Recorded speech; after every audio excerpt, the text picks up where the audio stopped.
Salut Jessie, Salut bienvenue Laurent. dans ce studio web. Un mot tout d'abord sur cette première partie d'Anthony Cavana ce soir. J'imagine que tu as dû prendre une jolie baffe en arrivant sur cette scène. Il y aurait tellement de synonymes qui pourraient l'expliquer. Enfin, pour moi, c'était magnifique. Ouais, ce genre de date, pour moi, c'est un peu les dates cadeaux hein, par rapport au début de ma carrière, tu vois ce que je veux dire? Parce que nous, on a vraiment l'habitude de jouer devant 80, 100 personnes dans les comédie clubs. Et puis le fait de faire 2, 3 dates comme ça à l'année, c'est vraiment des dates cadeaux pour moi, j'appelle ça comme ça. Et puis le fait de le faire pour Anthony Cavana, bah, c'est un honneur parce que pour moi, c'était une référence dans l'humour, quoi. Enfin, avant que je commence, quoi, je regardais déjà son premier spectacle, j'étais vraiment super fan. Et puis justement, ce que j'apprécie le plus, bon, c'est faire sa première partie, mais c'est la sympathie du bonhomme, quoi, qui est vraiment extraordinaire. Je pense que tu as eu Je confirme. Voilà, tu confirmes. Donc voilà, c'est que du bonheur, en gros. Alors un mot, tu as 20 ans, tu es au début de ta carrière, tu fais donc partie du Swiss Comedy Club, on l'a Ouais. dit. Ça fait quelques temps quand même que tu tournes déjà sur des scènes de Suisse romande. Qui est Jessie Cobel? Jessie Cobel, née le 8 juin 1993 à Clinique de Montchoisy à Lausanne. Voilà, donc oui, je suis valaisan mais né à Lausanne. Et, Personne n'est parfait. Voilà, c'est ça, personne n'est parfait. Mais ben voilà, moi j'ai grandi dans les Caraïbes, en Martinique. Ça, je le dis pas souvent, mais voilà. Et puis je suis revenu ici, je dirais, je devais avoir dans les 10, 11 ans. Et quand j'étais gamin, je voulais absolument revenir en Suisse et tout. Et je sais pas pourquoi, dès que je suis revenu en Suisse, j'ai eu cette envie un peu de faire du spectacle. C'est étonnant, quand je voyageais, j'avais envie d'être pilote d'avion et en revenant, bah voilà, il y a eu cette passion un peu qui est venue par Chaplin que m'a fait découvrir mon père. Ensuite Gad Elmaleh, c'est un peu banal comme ça, mais c'est vraiment, il a ébloui tous ceux qui veulent devenir humoristes en ce moment chez les jeunes, quoi. Tout le monde parlait de Gad Elmaleh ou de Jamel à l'école. Et puis voilà, ben, du coup, je me suis dit, tiens, pourquoi pas? J'ai commencé par faire de la radio dans une radio associative qui s'appelle romradio.ch.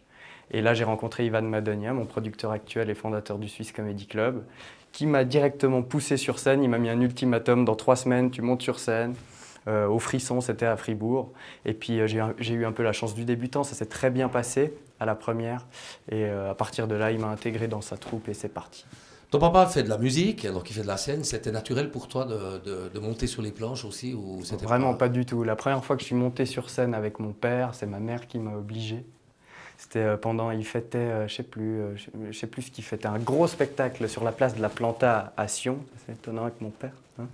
Plantation, voilà, comme un gag pour les AVS. On peut préciser que c'est Bernie Constantin. Voilà, bah oui, sinon la blague n'a plus de sens.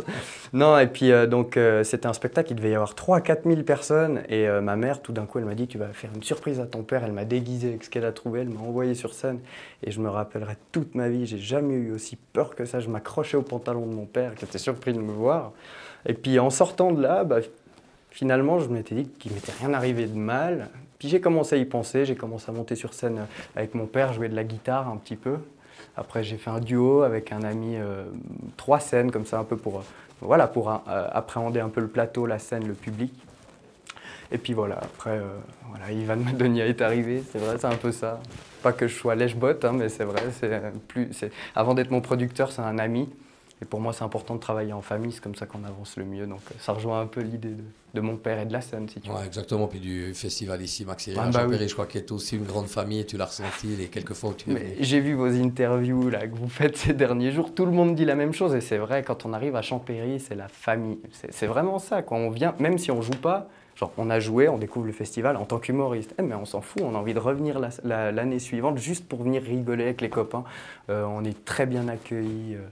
Je veux dire, puis là, c'est que le début de la soirée à laquelle je vous parle. Tu as 20 ans, Jessie, donc j'imagine tu as plein de projets, mais déjà sur le relatif court terme, ton été, ce sera un peu foot, ce sera un peu de vacances ou bien ce sera de la scène déjà? Non, ce sera vacances, hein, principalement. Mais niveau scène, alors là, on a un très beau projet avec le Swiss Comedy Club et Rocco's Arènes. On a décidé de relancer le concept de l'humour dans les arènes parce qu'il faut savoir qu'à la première édition de Rocco's Arènes, il y a 25 ans à peu près, je ne sais plus très bien, c'était Rire et Rock. Rock, ça s'appelait. Et puis là, en ayant discuté depuis quelques années avec la patronne du festival, eh ben, on s'est convaincu de refaire de l'humour dans les arènes. Et puis, bah voilà, il y a quelques mois, elle m'a téléphoné et elle m'a dit il y a Gad Elmaleh qui est libre. Est-ce que ça peut être une bonne idée, tout ça? On a dit évidemment. Et puis ben là, on s'est mis d'accord avec le Swiss Comedy Club et Rock aux Arènes. On a relancé une soirée humour, donc ça sera le dimanche 17 août. Et puis donc il y aura Gad Elmaleh en tête d'affiche sur la grande scène et le Swiss Comedy Club sur la scène du Casino, présenté par Karim Slama avec des amis du Jamel Comedy Club avec qui on collabore maintenant. Donc on se réjouit. C'est énorme. C'est pas la première fois hein, que tu vis ce genre d'événement particulier. Tu avais eu d'ailleurs la chance de partager un peu quelque chose du même type avec Jacques Monvin dans un spectacle d'Anthony Cavana à l'Arena. Ah ben oui, et d'ailleurs tout est né ici à Maxi Rire, à Champéry. C'était au mois de juin 2011. On faisait un gala avec que des artistes valaisans. Ça s'appelait Valait la peine de venir avec Yann Lambiel. C'était génial. C'était ma première grande scène, donc souvenir incroyable. Et c'était aussi notre rencontre avec Anthony Cavana. Et après le spectacle, il avait bien aimé ce que j'avais fait. Et puis on a pu passer la soirée avec lui au restaurant, tout ça, on a discuté. Et il nous a promis qu'avec Jacques Bonvin, on ferait la première partie d'Anthony Cavana. Donc la prochaine fois qu'il revenait en Suisse. Et puis quand on a vu avec Jacques que c'était à l'Arena, parce qu'on a appris ça dans le journal, hein, il nous a rien dit, il nous a fait de la surprise. Hein, on a appris ça dans le journal, on s'est dit oh là là, l'Arena. Et puis, sauf erreur, avec Jacques Bonvin, on était les premiers artistes suisses humoristes à fouler les planches de l'Arena.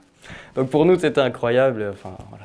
Ça va rester, c'est sûr. Ah ouais, non, un petit peu de foot quand même au mois de juin avec la Coupe du Monde? Écoute, non, parce que moi, je m'en fous. C'est ça qui est incroyable. Moi, le foot, je sais pas, à l'école, moi j'allais au ping-pong. Tu vois, quand les autres ils allaient au foot, c'est pas du tout mon truc. Donc voilà, non, pas de foot pour moi. En tant qu'humoriste, Jessie, tu es d'accord qu'on peut ou qu'on doit rire de tout, ou au contraire, il y a certains sujets qui peuvent fâcher? Écoute, moi je peux rire de tout, mais je ferai pas n'importe quelle blague. Quel est ton plus gros kiff que tu n'as pas encore vécu? Qu'est-ce que tu aimerais vivre une fois dans ta vie qui serait une sorte d'apothéose pour toi? Ce sera la dernière question. Écoute, rencontrer Charlie Chaplin. Ah bah écoute, c'est un peu bête, hein, mais tu me demandes, ça sera un gros kiff. Peut-être que ça arrivera un jour, hein, on ne sait pas. Et deux, moi je suis un passionné de blagues et je veux pas chercher à devenir, je sais pas moi, un Gad Elmaleh ou quoi, parce que ça doit être invivable au quotidien. Je viens de lâcher, ça va, je t'ai pas trop éclaboussé. Mais vivre de mon métier à 100%, monter sur scène, faire ça jusqu'au bout et voilà, si possible, pas trop galérer, bien qu'il faut faire certains plans pour se forger, mais au moins en vivre et continuer à s'amuser. Voilà.